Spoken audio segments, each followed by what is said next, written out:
I'm Denyse Baboolal. I'm the founding director of Jayadevi Arts.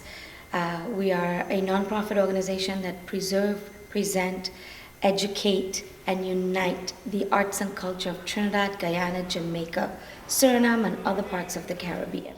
The Indo-Caribbean art forms that we preserve is the traditional Rajda style, which is a folk style, and Chutney. These traditions came from our ancestors who came from India. They came from folk villages like Bihar and Rajasthan and Uttar Pradesh, where these are folk dances that came to the Caribbean in its authentic way. Being together, we kind of like pick up each other's movements, collaborate it, and then it became a weeting, our culture.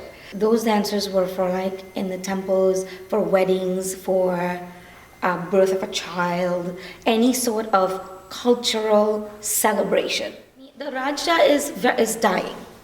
It originally started in Guyana. It was classical East Indian with traditional country folk.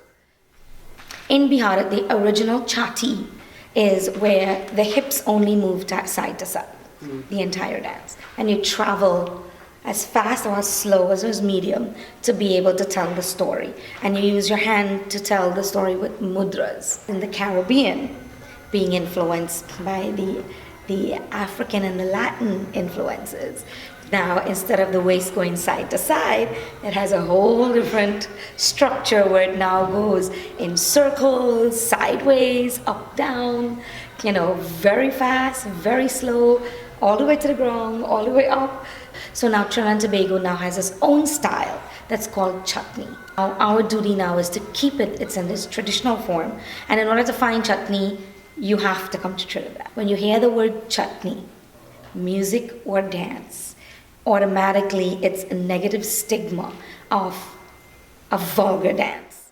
Jayadevi, the organization that I run, we not only try to cater to the Chutney shows and the big arenas of the party setting, we also want to show them it has the different degrees.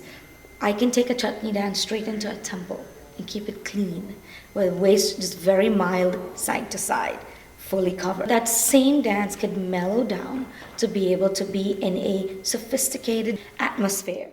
Our people are pulling to the American way. So instead of wanting to be Caribbean, be a soca child, be an Indo-Caribbean person, they want to be everything than what is in their DNA, what came from their ancestral heritage. If you could be born here in America, but your heritage and your culture has a lineage that goes way back, and if you don't preserve it, then what happens is to keep our youths and remind them who you are, where you came from, and why you must be proud to preserve your culture. Our Caribbean spirit is to remember where we came from, to be able to know that our heritage is from India.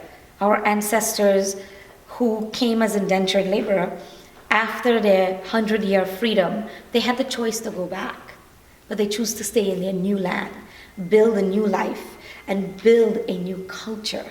Because we're no longer East Indians, we're now West Indian, or to be politically correct, we're now Indo-Caribbean people. And without them, we wouldn't have been able to be who we are today. So our Caribbean spirit is to remember and identify as Indo-Caribbean. This is our style, this is our food, this is our music.